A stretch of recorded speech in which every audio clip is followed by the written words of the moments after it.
ইসলামের নামে সমাজে বিশৃঙ্খলা চলছে এখনো। ইসলামের নামে বলছি কারণ আসলে যা ঘটছে সেটা ইসলাম কখনো সমর্থন করে না, এটুকু বোঝার বেসিক জ্ঞান আমাদের নিশ্চয়ই আছে। বাউলদেরকে নিয়ে একটা ঘটনা ঘটছে, আমরা খেয়াল করেছি কিছুদিন আগে জনাব আবুল সরকারের বিরুদ্ধে ধর্মদ্রোহিতার অভিযোগ আনা হয়েছে, সেটা নিয়ে মামলা হয়েছে, তিনি গ্রেফতার হয়েছেন। তার এই সিদ্ধান্ত আদালত নিক তিনি সেটা করেছেন নাকি করেননি। কিন্তু সেটাকে কেন্দ্র করে যখন কিছু মানুষ প্রতিবাদ করে, আমাদের সমাজে এটা হয় যে এই প্রতিবাদ করা যায়, কাউকে গ্রেফতার করা হলে তার অনুসারীরা, সেটা রাজনৈতিক হোক বা অন্য কোনো ক্ষেত্রে হোক, মানববন্ধন করেন, মিছিল করেন, এগুলো আমাদের খুবই ট্রেন্ড, সেগুলোর হামলা এবং সেটা চলছে এখনও। আরেকটা ঘটনা ঘটেছে, ঢাকার একজন বিএনপি নমিনেটেড ক্যান্ডিডেট সানজিদা ইসলাম তুলির বিরুদ্ধে এবার একইভাবে ধর্মীয় অনুভূতিতে আঘাতের মামলা হয়েছে। আমরা দুটো ইস্যু নিয়ে একটু কথা বলতে চাই এবং আমাদের এই ব্যাপারগুলো নিয়ে কথা বলা রিস্কি হলেও বলতে হবে, ইটস রিস্কি, মানে এটা নিয়ে কথা বললেই নাস্তিক কিংবা ইসলাম বিদ্বেষী ট্যাগ পাওয়া যায়, দিচ্ছেন। শুধু ফেসবুক বা ইউটিউবে এসে বট কমেন্ট করা হচ্ছে তা না, তথাকথিত অনেক ধর্মগুরুরাও এ ধরনের ট্যাগ দিচ্ছেন। খুবই রিস্কি, বাট আমরা একটা গণতান্ত্রিক সমাজ তৈরি করতে চাই। আমরা শেখ হাসিনার পতনের পর বাংলাদেশ এবার আরেক ধরনের ফ্যাসিবাদ, ধর্মীয় ফ্যাসিবাদের মুখে পড়বে, সেটা আমরা কখনোই অ্যাকসেপ্ট করবো না। ধর্মের নামে ফ্যাসিবাদকে আমরা অ্যাকসেপ্ট করবো না, বরং এই ফ্যাসিবাদ ফাইট করা একটু রিস্কিও, আমি সেই জায়গায় আসবো। দুটো ঘটনা, আমরা যেটা বলছিলাম যে আবুল সরকারকে গ্রেফতার করা হয়েছে, তাকে নিয়ে যখন প্রথম দিন প্রতিবাদ হয়েছিল, তার অনুসারীদের অনেকে, তার বন্ধুদের অনেকে, তারা এসে প্রতিবাদ করতে গেছেন, তাদেরকে মিছিল করে জবাই কর, ধরে ধরে জবাই কর বাউলদেরকে এই স্লোগান দিয়ে পেটানো হয়েছে, রক্তাক্ত করা হয়েছে, পিটিয়ে পুকুরে ফেলা হয়েছে, ওখানে ঢিল মারা হচ্ছে, সব পুলিশের সামনে আমরা দেখেছি। আবুল সরকারের স্ত্রী পরবর্তীতে আমাদেরকে জানান তিনি এর পরের দিন মামলা করতে গেলে পুলিশের সাহায্য পাননি ঠিক মতো। থেমে যায়নি ঘটনা, গতকাল আরও দুটো জায়গায়, একটা হচ্ছে ঠাকুরগাঁওয়ে একই ধরনের একটা প্রতিবাদ করতে যাচ্ছিলেন বাউলরা, তাদের উপরে হামলা হয়েছে, এবং খুলনাতে এখানে একটা ছাত্র জোট বা ছাত্র সংগঠন, তারা এটার বিরুদ্ধে মানববন্ধন এবং প্রতিবাদ জানাতে গিয়েছিল, এবং সেখানে আবার আরেক গ্রুপের ছাত্র জনতা, বাংলাদেশে এখন ছাত্র জনতা বলে, তৌহিদি জনতার মতো ছাত্র জনতা বলেও যে কোনো কিছু করা যেতে পারে, এবং সেখানে গিয়ে তারা প্রতিবাদও করতে দেবে না। তাদের কয়েকটা কথা আমি একটু পড়ার লোভ সামলাতে পারছি না, তাদের ভাষা হচ্ছে এইরকম, মানে যারা আন্দোলন করতে গিয়েছিল সেটা ছিল গণতান্ত্রিক ছাত্র জোটের, এখানে ঘোষণা দিয়েছে, তারা যখন গিয়েছেন ঘোষণা দিয়েছে তাদের প্রতিহত করা হবে, তাদেরকে তাড়িয়ে ধাওয়া করেছেন, ব্যানার কেড়ে নিয়ে পুড়িয়েছেন, মারধর করা হয়। বাউলদের পক্ষে কেউ দাঁড়ালে তাদের প্রতিহত করার হুঁশিয়ারি দেওয়া হয়, নাস্তিকদের জায়গায় খুলনা হবে না বলে স্লোগান দেন কেউ কেউ, এই হচ্ছে তাদের স্লোগান। এই যে বলছিলাম, বাউলদের অধিকার নিয়ে যখন কেউ কথা বলতে যাবেন তিনি নাস্তিক। বাংলাদেশে একজন মুসলিমকে নাস্তিক ট্যাগ দেওয়া ভীষণ ঝুঁকিপূর্ণ তার জন্য। কিন্তু মুসলিমকে নাস্তিক বলা মানে হচ্ছে তাকে মুরতাদ ঘোষণা করা হচ্ছে, এবং কেউ কেউ মনে করেন মুরতাদদেরকে মেরে ফেলা যায়, তাদেরকে হত্যাযোগ্য করে তোলা হয়, সেই চেষ্টা চলছে। এক অবর্ণনীয় অসভ্যতা শুরু হয়েছে আমাদের দেশে, এবং ডক্টর ইউনূস সরকার যথারীতি নির্বিকার, কথা ছিল তিনি এগুলো নিয়ে যথেষ্ট কঠোর অবস্থান নেবেন, রাষ্ট্র নেবে, রাষ্ট্র প্রত্যেকটা নাগরিকের অধিকার নিশ্চিত করবে। আগের দিন যেহেতু পেটানো গেছে পুলিশের সামনে, বাকিদের এখন সাহস হবে, হ্যাডাম হবে যে কাউকে পেটানো যাবে।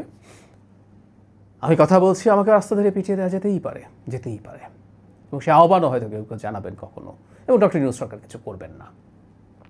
আমি এই যে ধর্মের নামে ফ্যাসিবাদ, সে প্রশ্নে আসবো, মাঝে একটু বলে নেই যারা সানজিদা ইসলাম তুলির কথা আমি আগেও একদিন বলেছি, মানে খুবই আফসোসের ব্যাপার, সেদিন তার লড়াইয়ের কথা বলেছে, আজকে আর সেটা পুনরুল্লেখ করতে চাই না। যারা আমরা অ্যাটলিস্ট বাংলাদেশের খোঁজ খবর রেখেছি, 5 আগস্টের পরে তো কিছু লোকজন এসে বিরাট বিপ্লবী সেজে গেছেন, যারা আমরা এই ধারাবাহিক লড়াইটা দেখেছি, সে সময় ভাই গুম হওয়া তুলি কী করেছেন, কিভাবে শাসকের রক্তচক্ষু উপেক্ষা করে ফাইট করেছেন, এগুলো আমাদের চোখের সামনে ছিল। তার বিরুদ্ধে এবার ধর্মীয় অনুভূতিতে আঘাতের মামলা করা হয়েছে, এবং বিভিন্ন জায়গায় যেটা এসছে, এনসিপি শ্রমিক উইংয়ের একজন সদস্য এই মামলাটা করেছেন। এটাও খুবই ফানি বলবো, একটা মধ্যপন্থী দল সেই ধরনের মামলা করছেন। মামলাটা এই কারণে অপ্রয়োজনীয় এবং হাস্যকর এটা কেন করা হয়েছে আমরা ধারণা করতে পারি, আমি আসছি সেই জায়গায়। হাস্যকর এই কারণে যে তুলি যা বলেছেন এটাকে যারা শুনেছেন তাদের কাছেও এটা খুব বেশি অফেন্সিভ অনেকের কাছে মনে হয়নি, আমি দেখলাম লিখছেন। কিন্তু সবচাইতে জরুরি কথা, তুলি অল্প কিছু সময়ের মধ্যেই ফেসবুকে স্ট্যাটাস দিয়ে ব্যাখ্যা দিয়েছেন এবং অ্যাপোলোজাইজ করেছেন। আমি মনে করি এরপর এই জিনিসগুলো নিয়ে মামলার জায়গায় যাওয়ার কথা ছিল না, যদিও মামলা নিয়ে তদন্ত করার কথা বলা হয়েছে, মামলা নেওয়াই উচিত হয়েছে বলে আমার মনে হয় না। কিন্তু এখন ধর্ম অবমাননার অভিযোগ না নিয়ে মনে হয় থাকবেন এই সাহস এখন আর হচ্ছে না। যাই হোক, তুলির বিরুদ্ধে আমরা খেয়াল করেছি ওইখানকার আরেকজন বিএনপি নেতা যিনি সংসদ সদস্যর মনোনয়ন চেয়েছিলেন, তিনি না পেয়ে মশাল মিছিল করেছেন। এ ধারণা করা হয় মশাল মিছিলতে তার নামে হয়েছে, তা না, মশাল মিছিল হয়েছে তুলির বিরুদ্ধে একাধিকবার। ফলে এই ধারণা করার কারণ আছে যিনি মনোনয়ন চেয়েছেন কিন্তু পাননি, তিনি এই কাজগুলো করেছেন। এই মামলাটাকে আমরা এটার সাথে রিলেট করতে পারি। আর আমরা খেয়াল করব ওখানে জামাতের একজন এক অর্থে খুব হেভিওয়েট, মানে উনি জামাতের বড় পদে আছেন তা না, জামাত নির্বাচিত হয়ে আসুক এরকম চাওয়া একজন মানুষ, ব্যারিস্টার আরমান, ওখানে ফাইট করছেন। সো এখানে পুরো এগুলো এর সাথে এক ধরনের যোগসাজশ বা এক ধরনের যোগাযোগ থাকতেই পারে। তুলিকে যদি পরাজিত করা যায়, তিনি যেহেতু রাজনীতি করেননি, এত রকম চাপে তাকে ফেলে তাকে দুর্বল করার চেষ্টা হতে পারে। আমি দুটো ঘটনা একসাথে, এই যে হামলা এবং এটাকে একসাথে করলাম, কারণ বাংলাদেশে এখন ধর্ম নিয়ে কিছু যদি বলা হয়, কিছু যদি করা হয়, ঝুঁকিটা এটা দাঁড়াচ্ছে এর পক্ষে বলার, মানে যে মানুষগুলোর ওপরে ধর্মের নামে অন্যায় করা হচ্ছে তাদের পক্ষে বলার মানুষ কমে গেছে। রাজনৈতিক দলগুলো অনেক ক্ষেত্রে অবস্থান নিতে সাহস করে উঠতে পারছে না, তাদের ভোটের রাজনীতি আছে। আমরা এই প্রশ্ন করব, আসলে ভোটের রাজনীতি থাকলেও তারা এটা করবেন কি করবেন না, যে এমনকি যে দলগুলো ইসলামের নামে রাজনীতি করেন, আমরা কারো স্টেটমেন্ট কিন্তু দেখি নাই, কেউ বলেননি যে বাউল প্রতিবাদ করতে এসছে তাকে তুমি পেটাতে পারো না, প্লেন অ্যান্ড সিম্পল। এই কথা বলতে ইসলামী দলগুলোর কেন বাধবে?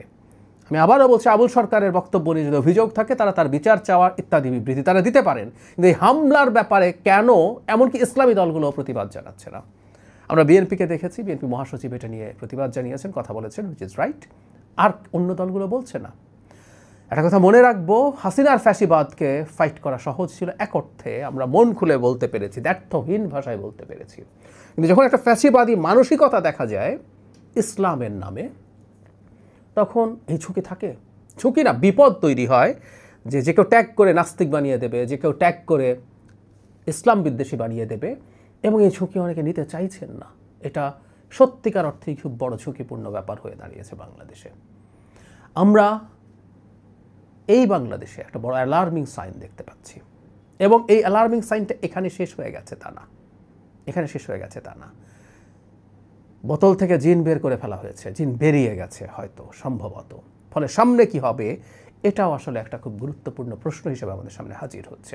ফলে আমরা এখনই যদি এটা ফাইট না করি, আমরা যদি ভয় পেয়ে বসে থাকি, আমরা যদি এটার বিরুদ্ধে কথা না বলি, আমরা বিপদ ডেকে আনছি।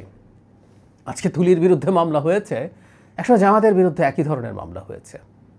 এগুলো ভালো জিনিস না, এগুলো খুবই খারাপ জিনিস। আমরা তখন এগুলোর বিরুদ্ধে কথা বলেছি, কিন্তু এখন যেহেতু কারো কারো পক্ষে যাচ্ছে তারা আর কথা বলছেন না। খুবই অন্যায় আচরণ, খুবই ভুল আচরণ। এভাবেই আসলে ফ্যাসিবাদ ভেতরে ঢুকতে থাকে।